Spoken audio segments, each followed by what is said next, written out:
So those 4 animals that I brought in, they're doing good. They're eating a lot. You know, I've been feeding them in a little feed trough, so I know how much they're eating, and they are eating a lot. And the calves in the front, they're also eating too. You know, every once in a while I'll just take a look over there, and like they're eating right now. I can actually see them eating, and so that's very good. You know, the whole thing about the animals is that you know, sometimes well, I mean, the big thing is if they stop eating, then then I really have to go over there and take a look at them. But you know, no, the whole thing about you know, but I don't think I'm gonna lose any of these animals. But okay, you know, the whole thing about you know, losing animals is that usually how it happens. And actually maybe I'll talk about this, well, I mean, not maybe, you know, I'll talk about this because maybe it's well, I'm not even gonna say maybe, I'm just gonna give you information. And so it's inevitable, okay? Eventually there will be a sick animal. You know, you will have sick animals. And a lot of times if you go to the sale barn and you buy an animal and the animal's sick, you'll know that the animal's sick because you'll get a substantial discount on that animal. And actually a good example of this is I actually have an animal in the front. I got a little heifer calf in the front that was being sold as a pair. But when they were being sold as a pair, they actually split the calf off of the mama and then sold the calf. And when they sold the calf, you know, I bought her for $350, but I didn't know that she had a swollen cheek, and I didn't know that she had a fever. And so when I brought her in, when I bought her, she was already sick. And so, but I got her for half price, and she's doing just fine. You know, I got about a 50% discount on her. And but she's doing just fine. But when I brought that animal in, I didn't okay, so I think that in the past, one of the things that I did that you know, it just caused a lot of problems was that when I had the animals, when I brought them in, initially I believed that if I gave all of the animals a shot of antibiotics and I left them together, it wouldn't matter because they all have antibiotics. And so I figured that they would be okay. That's originally what I thought. But turns out that's not a good idea. Even if you give them all a shot of antibiotics, you need to really run a fine-tooth comb through them and check for sick animals. You know, and if an animal is sick, and so my solution, all right, you know, my solution to the problem was that I take that animal and I actually put them over in the barn by themselves. I have a little tractor barn. I have an equipment barn where I keep my equipment, like my tractors and whatever else. I keep my equipment in there, and I'll make a little holding area inside of that barn, and I'll actually leave the animal inside of that barn by themselves. You know, I don't even put them in separate preconditioning pens. I will separate that animal. I will completely separate that animal. And so that was my solution. And you know, that's one of the things that I did in terms of the preconditioning program to improve my preconditioning program. Because originally I was like, well, if I bring them all in, and even if I have a sick one, right, if I just give them all a shot of antibiotics, I mean, then they're not going to get sick, right? That's what I thought. I was like, oh, well, it'll just be okay because I gave them all a shot of antibiotics. But that's actually not a good idea. Even if they all get a shot of antibiotics, the sick ones need to be pulled out of the herd. All right, even if they all get a shot of antibiotics, not just the sick one, but if they all get a shot of antibiotics, they still have to be separated. The sick ones still have to be separated from the herd. And so, you know, that's one of the things that I did in terms of the preconditioning program. You know, another thing that I did in terms of the preconditioning program was that I took all of the balling calves. And I separated them from the other calves. And so the balling calves and the non-balling calves are separated. And as of right now, things are going well. You know, but that's the thing. You know, when you buy a sale barn calves, eventually you're going to get a sick one. It will happen. It's not a matter of if, it is a matter of when. And usually, I mean, you know, if nobody picked up on it, if that animal was sick and nobody picked up on it, and you bought that animal and you didn't take a good look at that animal and you didn't realize that that animal was sick, that animal will actually get 2 other animals sick. That's usually how it happens. All right, you know, that's usually how it happens. It's like if you, from what I have seen, you know, it's like if I have a sick animal and I don't realize that the animal is sick, or something. In terms of the preconditioning program, I bring them all home, but I give them all a shot of antibiotics, and I notice that I have a kind of a sick one, but I don't separate that animal, then that animal will get 2 other animals sick. All right, that's usually how it happens. It's but this herd right now, I don't think I'm gonna have any problems with them. They're doing very good. These 8 animals that I brought in, they're doing very good. I didn't, I bought 2 animals that were very thin, but they're eating a lot. They weren't. They're not really. I mean, the bigger one is kind of a wonky looking. The bigger one that I bought that was very thin is kind of wonky looking, but she is eating a lot. I mean, I'm telling you, she is eating a lot, and they're all eating a lot. So the calves in the front, they're not eating a whole bunch, but they're eating enough. They're eating enough for me to not worry. All right, because if they stop eating, then that's not good. Then I need to really get ahead of that situation. And with these smaller calves, you have to understand that these smaller calves, sometimes the smaller calves don't even know what food is. This is one of the biggest things I talk about, when it comes to dealing with 200-pound calves, when it comes to dealing with 150-pound calves, sometimes they don't even know what food is. They don't. They'll look at something and they won't even know that it's food. And if you give them a bottle, and sometimes the bottle formula will make them bloat. There are a lot of things that can happen. Sometimes they will not take the bottle for days on end, and I mean, they will freak out and everything. I mean, this is also one of the things, like, a lot of people don't want to raise 150, 200-pound calves. And in my complete, just sincere honesty, if I was just going to be completely sincere about the whole thing, I'm just going to give you the most honest information that I can. I would suggest that if you're going to get in the cattle business, buy 400-pounders. If you buy them at 400 pounds, you'll pay an extra $400 or $500 for that animal. You'll pay $1,400 for that animal. But that animal will know what food is. By the time they're 400 pounds, they're eating solid food. They'll have at least eaten solid food. They will not just be drinking straight milk.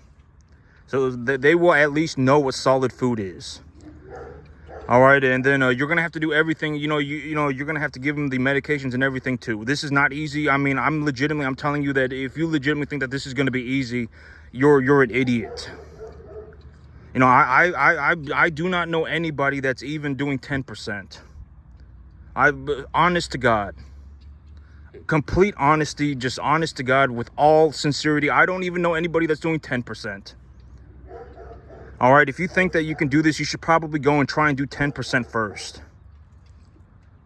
All right, no, not even try. Go and do 10% first. Go and make yourself $2,000 a month. If you can make yourself $2,000 a month on a 10.5-acre field, then you would be doing 10%. See if you can even do that. And here's the thing about my reality. If I end up in a situation, okay, well, I'll talk to you about my finances and what I see going on with my finances. So I'm going to sell these 3 animals, right?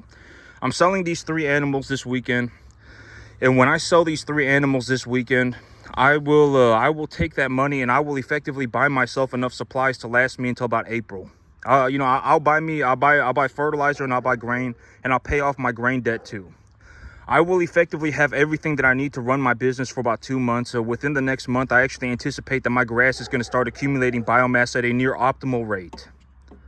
All right, sometime between now and April, my grass will start growing, at a borderline somewhere near optimal biomass accumulation. The weather will be set for it. And in all honesty, right now with the spring coming on very early, we might even have very cheap hay.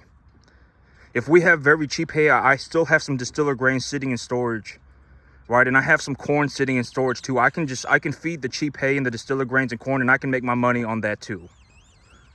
Right, and so when I take a look at the whole situation, okay, here's the thing.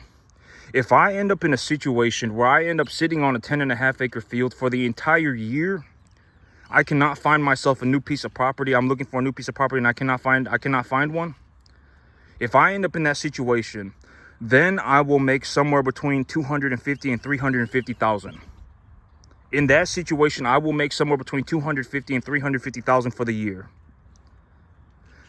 My big idea, though, is to take my earnings and to leverage them for a bigger field. And to be completely honest, if I'm just going to, and I'm not bragging or nothing, I'm just giving you information. To be completely honest about this whole thing, Should I go and find myself a new field, which is the big idea, I'm looking to find myself a big field.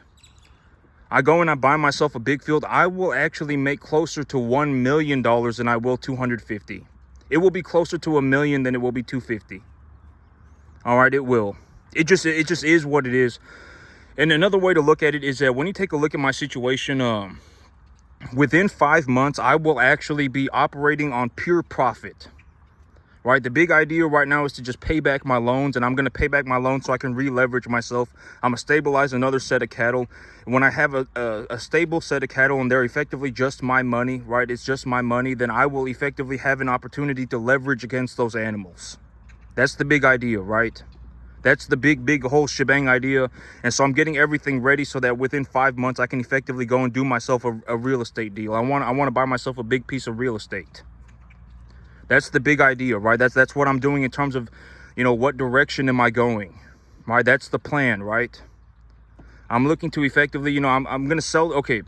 So in terms of like, I guess a more of a micro kind of idea, I'm looking to sell these 3 animals this weekend. When I sell these 3 animals this weekend, I will already have made enough money by selling those 3 animals to run my business for 2 months, effectively for 2 months. Sometime between the next 2 months, I actually anticipate that my grass will begin to grow at a optimal biomass accumulation, somewhere roughly optimal biomass accumulation. I will actually achieve the most grass growth within the next month or 2. Right. And so, I take a look at everything and, okay, well, if I sell these 3 animals and I make enough money to buy myself enough supplies to last me 2 months and my grass will be growing at near optimal rates, then I don't actually need to even sell animals next month. I don't need to. I don't need the money. There's nothing that the money's going to do. If I need the money, then I can go and do it. But in all reality, what's probably going to end up happening is that I'm going to end up selling 12 animals in April. But then again, I was also thinking about this morning, I was thinking about this morning. But, my preconditioning pens are going to be empty, right? I don't want empty preconditioning pens. I want to keep my farm running. But also, I also have a massive amount of positive equity. I really need to start thinking about pulling some more money out. I know I talk about this. I don't want to be in a situation where I'm pulling excessive amounts of money out of my business. There's no reason to do that, but I may have to do it. I may have to pull out more money than, I may just have to, but I don't want to be in a situation where I'm sitting on cash, right? I mean, what good is that good? It's not going to do anything, right? It's not going to do anything. Sitting on cash is not going to do anything, but I may have to do it. I mean, because, I may just have to do it, and I don't, but within 5 months, I will be effectively in a situation where I am operating on pure profit with zero leverage. All right. And the reason that I'm doing that is to effectively just, get myself a big loan. If I can show the banker, hey, I make a drastic amount of money. If I'm just going to be completely honest about the numbers, if I sat on this 10.5 acre field for the rest of the year and I just farmed this field, I would probably make somewhere between $250,000 and $350,000. All right, I would probably make somewhere between 250 and 350 grand. And that's why I'm looking to buy myself a big farm, right? I'm looking to buy myself a big piece of land because effectively I make such a drastic amount of money right now that, it's like, what am I going to do with this money? I can effectively do anything. And so what am I going to do with the money? I want to buy myself a big piece of land, right? And so that's the whole idea, right? What do I want to do with the money? I'm making a drastic amount of money. I make a drastic amount of money, and what am I going to do with the money, right? That's the big idea, right? And so this one, the animals is going to be going to sale. Him and then the other 2. And so, the 3 animals, when I sell the 3 animals this weekend, I'll effectively make enough money to run my farm for about 2 months. I don't have to make any more money. I'll have enough money to run my farm for another 2 weeks. Or, excuse me, not 2 weeks, 2 months. And, and I'm in a situation right now where I have a large amount of positive equity. I don't need any more money for 2 more months. If I have $0 more for 2 more months, I can still continue to run my business and I will still continue to make money. But now I'm in a situation where I have an excessive amount of positive equity in my herd. I don't really want to be sitting on cash. There's no reason to do that, but I may honestly just have to do it. You know, I don't want to be in a situation where I'm just sitting here going, oh my God, you know, but then where, you know, what am I gonna do, right? I mean, you know, but it's gonna take about, you know, you know. Okay, well, okay, you know, in terms of the bigger idea, I would actually think that, you know, I get, within the next 2 months, I get, you know, I get enough of my credit cleared away. I get enough of the credit cleared away to get myself in a good position for a loan.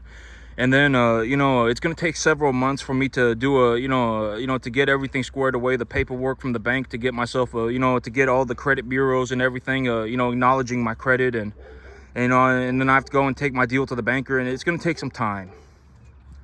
All right, so I don't, you know, but I think that while you know, I'm going to work on that, doing that, while you know, I have to do everything at once. You know, I don't want to wait for things to get done to start on the next thing.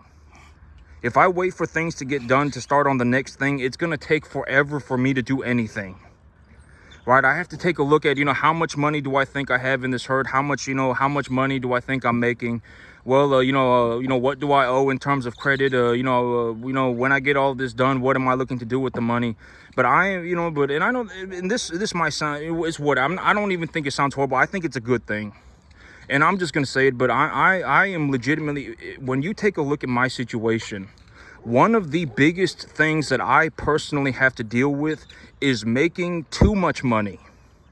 I'm being completely serious. And I know that, oh my God, first world problems, but I mean, go throw yourself into a hole. All right. I mean, if you want to start yourself a first generation cattle farm and you want to go and make yourself money, have fun. Nobody's stopping you. All right. You can do whatever you want. All right. I don't know what else to tell you. It just is what it is. You want to go and start a cattle farm, have fun. See if you can even make it to the 10% mark. But I'm being completely serious. When it comes to making, when it comes to money, for me personally, legitimately 100% honesty, you know, one of the things that I personally have to deal with is that I make too much money. I have a massive excess. And this is a very honest way to look at it. If I sell these 3 animals, I will legitimately make enough money to run my farm for about 2 months. For 2 months, I don't have to make another dollar. I have enough money now to run my farm for 2 months. You know, so I'm not going to sell my animals next month. I will sell my animals in April. When I sell my animals in April, I'm looking at, I have to sell about 6 animals every single month, and I also have positive equity in my herd. I'm doing better than I anticipated. You know, I don't think that any of these 8 animals are going to die. All right, you know, and et cetera, et cetera. All right, you know, and you know, but I mean, if there's one thing about me that you're gonna realize, is that I always, when I make plans, I don't make Disneyland adventure plans. I always say, you know, in a realistic worst case scenario, what is it that's gonna happen? Right? I'm gonna end up paying $1,000 per animal, and 20% of them are gonna die. Legitimately, that is the plan. But does that really happen? No, it doesn't. But that is the plan, because if that happens, I'm still okay. All right, you know, if that happens, I'm still okay. That's the big idea. I don't go, oh my God, if everything works out for me in some spectacular fashion, then I can go on a Disneyland adventure and my life turns into a mystical, magical journey. I don't do that. Right? I say, oh my, well, you know, if I'm paying $5 a pound for a 200-pound calf and I lose 20% of them, and you know, that's how I look at things. And when I sell them, I also lowball myself. That's how I look at things, right? I don't look at things like a, you know, like a magical adventure, right? When I sell the animal, when I buy the animals, I buy them for expensive. You know, I'm gonna lose, you know, and if I'm sitting there on the table, that's how I make my plans, right? You know, I buy them for expensive, I sell them for cheap, and I lose 20% of them. In that scenario, what happens? I'm still okay. I still make money. Right, but does that ever really happen? No, it doesn't. But if it does, then I'm not worried about it, because I know that I'm still okay. All right, that's the big idea. I don't make magical journey plans. All right, oh my God, well, if this works out for me, maybe I fell out of heaven at 7 and my life's a magical journey, and if everything turns into Disneyland for me, and you know, I can go on this magical adventure. I don't think of things like that. All right, you know, that's the whole thing, right?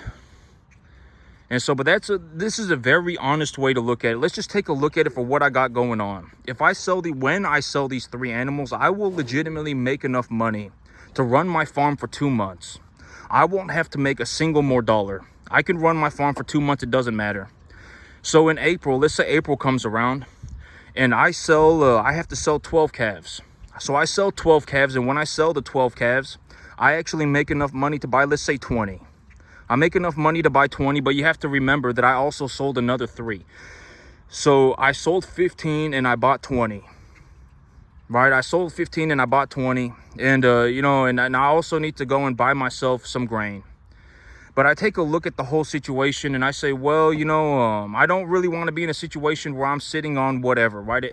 I don't want to be in a situation where I'm just sitting on, a large, a pile of cash for no reason. Right, if I sell 15 and I use 3 animals worth of the money to buy myself the grain and to buy myself the fertilizer and to pay for my grain debt, what does that leave me at? That leaves me at so I sold 15 animals and I made enough but only 12 of the animals. But when I sell those 12 animals, and let's just say I make enough money to buy 20. And sometime between now and April, I actually anticipate that I'm going to get maximum biomass accumulation for the grass, and my costs are going to tank. And long story short, and if I take a look at it or whatever, right? I mean, but that's the whole idea, right? I mean, long story short, it's a lot of money. All right, it's a lot of money. I can increase the size of my herd by 30%. With every time, and that's with 0 leverage. If I legitimately use 0 leverage, and the big idea for leverage is what, right? And the big idea for leverage, but let's say instead of 20, but okay, but if I sell 12 animals and I buy 20, well, I mean, maybe I'd sell 15 and I'd buy 18, so I'd make what, a 30% return, but. Whatever, right? I mean, but I'm just going to be completely honest. Those numbers are very, very, very, very conservative. If I sold 12 animals, I'd probably make enough money to, but I mean, then I can gauge it for whatever I need to do. But, I sell 15 and I buy 18 on a very conservative estimate. And I also still have positive equity in the herd, right? I have enough supplies to run my business and everything, right? And so, let's take a look at the idea of leverage, though, right? Let's say that I make enough money to buy 3 animals, okay? Let's say I make enough money to buy 3 animals, but instead of let's say I make enough money to buy 4 animals, 5 animals. Let's say 5 animals, because that would be more of a realistic estimate. And let's say I make enough money to buy 5 animals, and instead of buying 5, I buy 10. All right, instead of buying 5, I buy 10, and let's say out of those 10, let's say 9 survive. And so those 9, when I sell them, effectively, I'm going to make enough money to buy 18, right? And, let's say I need to use one of those animals. I need to use one of those animals to buy enough, to whatever, right? Buy enough supplies to raise the 9 of them. So that leaves me with 8. And let's say we, use another animal worth of equity just because who knows, right? Miscellaneous expenses, etc., etc. Let's say we use another 2 animals worth of expenses. So that still means when I sold the 10 and when I bought the 10 animals, and then etc., etc., I used 2 animals worth of the money to do whatever I needed to do. I had 8 animals left over, and when I had those 8 animals, I sold them and I made enough money to buy 16. Right, I mean, and then I paid the bank back their 5. I still took my 5 animals worth of equity and turned that into 11 animals. Right, I mean, I made over a 100% return on my money. All right, I mean, let's just think about it for what it is, right? And so, but I mean, it's very difficult to exactly map everything into tell you exactly what's going on. But, I do what I can. All right, I do what I can, and I do utilize the leverage, right? I do utilize leverage. There's no reason for me to sit on, massive stockpiles of cash. There's no reason to do that, even in the positive equity of my. And actually, here's actually a good point, because things have been kind of going good, right? Things have been kind of going good for the last several months. And I've actually built up you know, things have been going relatively good for about 3-4 months straight. All right, 3-4 months straight, things have been going relatively good. And during this time period, I actually built a drastic amount of positive equity in my herd. And so, you know, realistically, you know, maybe I'd even, I really wanna just flat out liquidate 3 of these animals. All right, I just realistically want to liquidate flat out 3 of these animals. But then, you know, what do I do with that? That's actually the reality of the situation. All right, over the last 3 or 4 months, I've just been doing pretty good. I mean, was I doing significantly, incredibly well? Not really. You know, the summer went on for a long time. I didn't hardly get any rain. I mean, it's been very dry. But now that, you know, now things are, the commodity markets did good, right? And I found out that, you know, I'm still positive for the feed, and, you know, the commodity markets have been doing good. And, you know, within about the next month or two, I actually anticipate that I actually start getting maximum biomass accumulation for the grass. And over the last 3 or 4 months, I've actually generated a substantial amount of positive equity in the herd. So much so that I want to actually just liquidate 3 animals. All right, so that you got to consider that too, right? I mean, you know, realistically, what we're talking about is by about April, I don't want to liquidate 15 animals. You know, I want, you know, so I liquidate 3 right now. I liquidate 6 in March, and I liquidate 6 in April, right? But I'm not going to be liquidating 6 in March. I'm just going to liquidate all 12 in April. And but realistically, by April, I'd probably want to liquidate another 15. And when I liquidate those 15, you know, I'll make enough money to buy maybe about 25, 28, maybe even up to 30 animals. And let's say that, you know, out of those 15 animals, you know, I need to sell another, I need to use 1 or 2 animals worth of equity, right? I need to use 2 or 3 animals worth of equity, 3 or 4 animals worth of equity to buy grain and fertilizer. Right, 3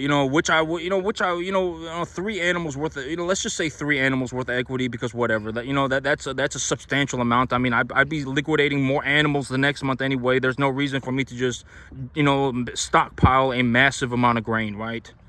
There's no reason for me to think about dropping 2 tonnages of fertilizer on my field over a month. There's no reason to do that. I'm going to liquidate another 6 animals the next month. Right, I mean, and then I can take the money and I can buy more grain and I can buy more fertilizer or whatever. Right, and so, but that's the whole, it's very difficult to exactly, map or show exactly what's going on. But I do what I can. I do what I can. But that's the big idea. In all reality, by about April, I would sell, I'm about to sell these 3 animals so that I can buy enough grain and enough fertilizer to last me for about 2 months, okay? And I'm going to buy myself enough grain and enough fertilizer to last me for about 2 months. By about April, I would anticipate that by April, I actually have to liquidate another 12 animals. But things have been kind of going good for the last 3 or 4 months, and I've actually generated a massive amount of positive equity in my herd, and I actually want to liquidate some of that positive equity so that I can, whatever, right? So I can just run a more stable business. And so, in reality, I would be selling closer to 15 animals in April, not 12. And if I sold 15 animals in April and I didn't utilize any leverage at all, I could sell 15 animals. I could buy whatever. I could buy 23 animals, 25 animals, and I could buy another month worth of grain, and I can buy another month worth of fertilizer. I could buy 25 animals. I could sell my 15 animals. Technically, I would have sold 18 animals, but, I have some debt for the grain. I would have sold 18 animals. I would have bought 25 animals, and I would have bought another month worth of grain and fertilizer. So, and then I would still have positive equity in the herd too. Right, I'm not taking all of the equity out of my herd. I'm not doing that. And so I may just end up in a situation where I may just end up having to sit on cash. I may just have to, but I don't really want to be in that situation. But I'll have to figure it out. Maybe I can figure out a deal. But that is honestly one of the big things about my situation, is that when it comes to money, for me, in all sincerity, in all honesty, when I take a look at it for what it is, one of my biggest problems with money is that I generate too much. It's very difficult for me to invest all of this money. And that's why I'm like, I don't just want to go to a 100-acre field. I just want to go for the whole thing. I just want to go for a big one.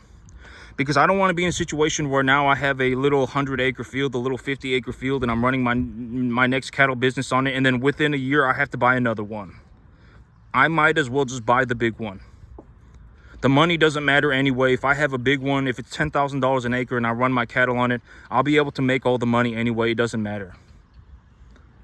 All right, and so, but in reality, okay, let's say I'm in a situation where I sell 18 animals and I buy 25 animals. I make enough money to buy 25. I would not actually buy 25. I would buy 32.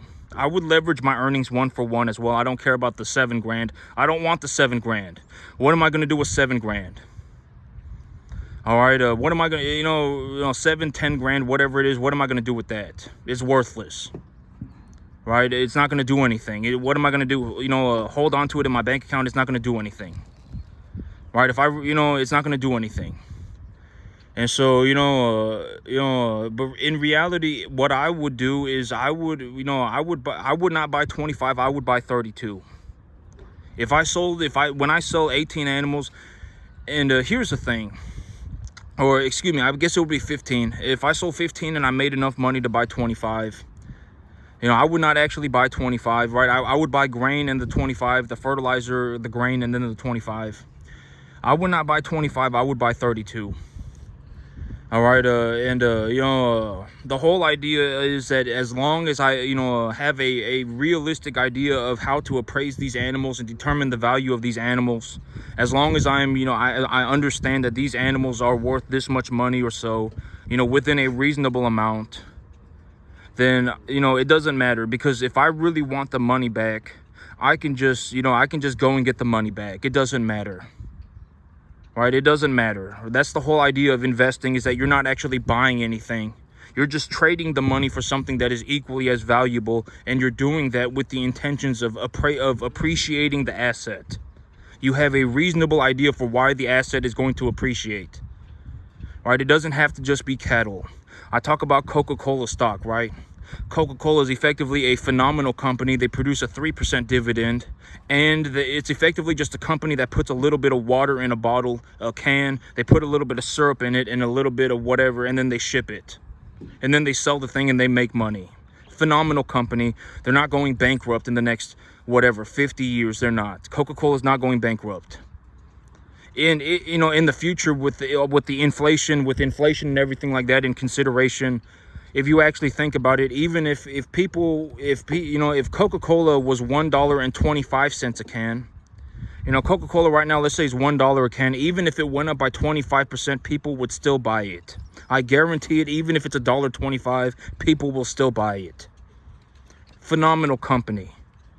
Right, it's a phenomenal company, and you're guaranteed, right? Poor people love that word, guarantee. You are guaranteed a 3% dividend.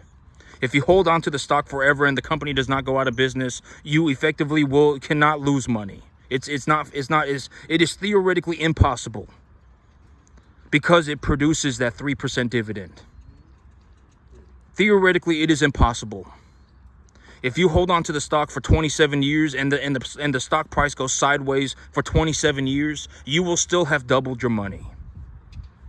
All right, or 25 years or whatever it is. Theoretically, it is impossible for you to lose money if the company does not go bankrupt. All right, theoretically, it is impossible, because they produce a dividend. All right, and so et cetera, et cetera. Another good investment, I would say, is the S&P 500. All right, a phenomenal investment. I would not suggest, if you're going to get into the cattle business, you have to understand that it's going to take a long time. A long time. I don't even know anybody that even does 10%. All right, I legitimately don't know anybody that does even 10%. All right, and it just is what it is. All right, but that's what I got going on right now. I'm gonna sell these 3 animals this weekend. When I sell these 3 animals, I'll effectively make enough money to pay for my grain debt, and I'll buy another load of grain, and I will buy a load of fertilizer.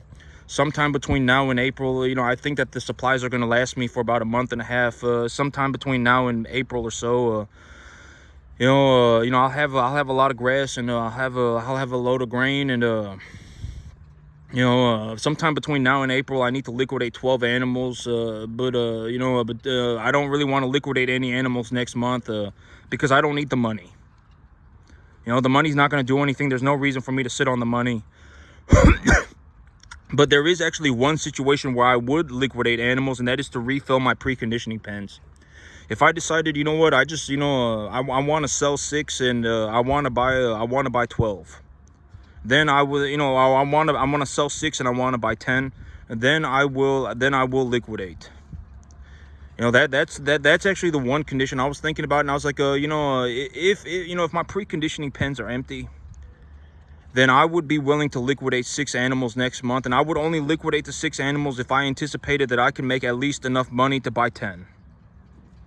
And that would be with 0 leverage. I'm not going to take any more leverage. If I could sell my 6 animals and I can buy 10, and I reasonably can see that happening, then I would liquidate then.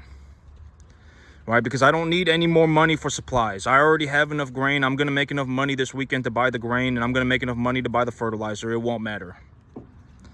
All right, and so whatever, right? And so but that's the big idea. If I sell, that would be the one condition for me liquidating on this next month. If I look at my situation and I say, okay, well, if I sell my 6 animals and I can buy 10 animals, then I would be willing to do it. And then I can increase the size of my herd, but then I end up in a situation where the positive equity evaluation of my herd is even going higher, and I have to liquidate more animals, and then what am I going to do with all that? What am I going to do with that? Right? I'm making whatever, $4,000 or $5,000 a month, and I have a cash reserve of like $7,000, $8,000. What am I going to do with that? And it's only been 2 months. Right? I mean, what am I going to do with that? I mean, the whole thing is that I'm just going to make my balance sheet look very good. I'm going to pay back my debts. I'm going to effectively take my leverage to 0. Within about 5 months, I would actually anticipate that I'm running my business on pure profit. I will legitimately have 0 leverage. I will have a herd that is stabilized.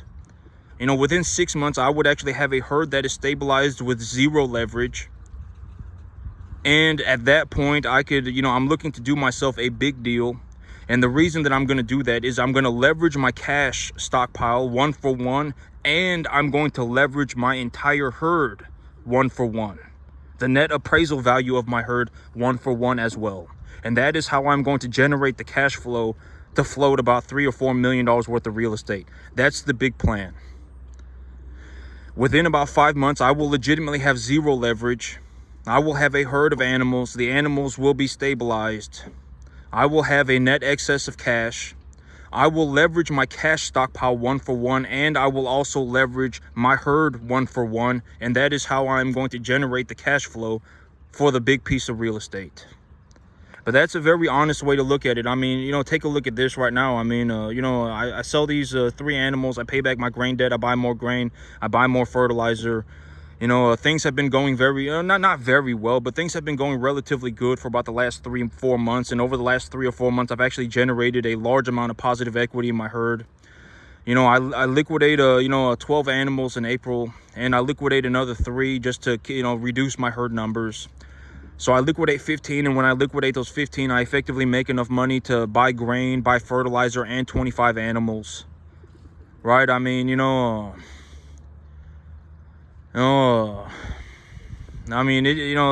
that's a very realistic way to look at it. I'm going from 15 to 25. I effectively made, I don't know how much money that is, a 70% return, right? I made like a 75% return. Almost something like that, 75% return, and I bought enough supplies to last me another month. And next month I can just liquidate more animals. And if 25, let's say 21 of those 25 animals survive, then I'm net positive equity 6 animals. I didn't take any leverage at all. I don't have any debt in the equation. I don't have any debt in the equation at all. And but realistically, I want to use debt. But then if I use debt, I mean, I would have to purchase like 200 animals within the next 5 months just to keep my business at 0. And I don't want to be in a situation where I have 200 animals on a 10.5 acre field. All right, but that is realistically the situation. I already have a large amount of positive equity in the herd. If I sell 15 animals and I buy grain and I buy fertilizer and I buy 25 animals and 4 of those animals die, I effectively just went from having 15 animals to 21 animals. I'm increasing the net evaluation of my herd again. I need to continuously pull money out of the, but I don't want to be in a situation where I'm just having to continuously pull money out of my business and sit on cash. I don't want to do that. I want to reinvest the money. Right? What am I going to do with what am I going to do with that? But that's honestly my situation. And when it comes to me and money, in all honesty and just all sincerity, I'm not bragging or anything. I'm just declaring a fact. One of the things that I legitimately have to deal with in terms of money from my personal perspective, when you watch me, one of the things that I personally have to deal with is that I make way too much. I don't know. I'm trying to reinvest this money. I'm looking for opportunities to reinvest this money. That's honestly my situation. And if I sit on a 10.5 acre field for the entire year, I will actually make closer to 250, 350,000. But if I expand my business, I will actually make closer to 1 million than I will 250, 350. Honest to God. All right, I will actually make closer to, I will actually make closer to 1 million. I'm not going to say I'm going to make 1 million. I'm just saying I would be closer to 1 million than 250.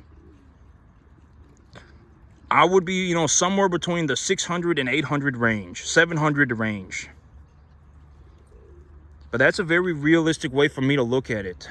I have everything that I need. I bought grain, I bought fertilizer, and I didn't take any debt. And when I sold these 15 animals, I still made enough money to buy 25. 21 of those animals survive. I had 4 animals die. I'm still net positive 6 animals. And those 6 animals are just flat out my money. I didn't take any debt at all. Those animals are going to go up in value. Right? I mean, but that's also why I utilize debt. It's just such a massive amount of capital, and, I don't even know how much money I make. Legitimately, I don't. I just know that it is a lot. I make a boatload. That's how much I make. It's not an opinion. It just is what it is. I don't know what to tell you. All right, if you want to be poor, then go and be poor by yourself. All right, there's no reason to be poor. There's no good reason to be poor. It doesn't do anything for anybody. All right, I'm not like some horrible, malicious person. All right, I run beef cattle, and I legitimately don't know anybody that's even doing 10%. All right, I don't know anybody that's even doing 10%. Beef cattle is not some easy business. This business is borderline impossible. All right, I legitimately do not know anybody that's even doing 10%. This business is borderline impossible. Most people cannot do it most people will just flat out quit. All right, but that's the reality of my situation. All right, I'm just giving you information. I'm not bragging or anything. I figured that I don't know anybody that's even gotten relatively close to doing this well. I figured I would give the information because maybe it would do some good for somebody someday. I wish that when I was 15, when I was 18 years old, I wish that somebody did this. Somebody was on the internet doing this. I wish that would have been fantastic. This is exactly how I run my business. This is exactly, more or less exactly how much money I make. This is exactly what I'm doing. That would have been fantastic. Right? This is how I grow my grass. This is how I run my business. This is the type of cattle that I buy. This is how I raise my cattle. This is what I do with the money. This is how I buy real estate. That would have been fantastic. Right? That would have been phenomenal. I made it, I'm a first generation farmer. I make a ballistic amount of money. I don't even know how much money I make. It's a boatload. I don't worry about money anymore. That's how much money I make. I legitimately don't know anybody that's even done 10%. That's how much money I make. Honest to God. All right, and I make a lot. That's how much I make. All right, I make more money by myself than entire small cities of people combined. That's how much money I make. And it just is what it is, okay? And, but that's it for me today, YouTube. Y'all have a good one.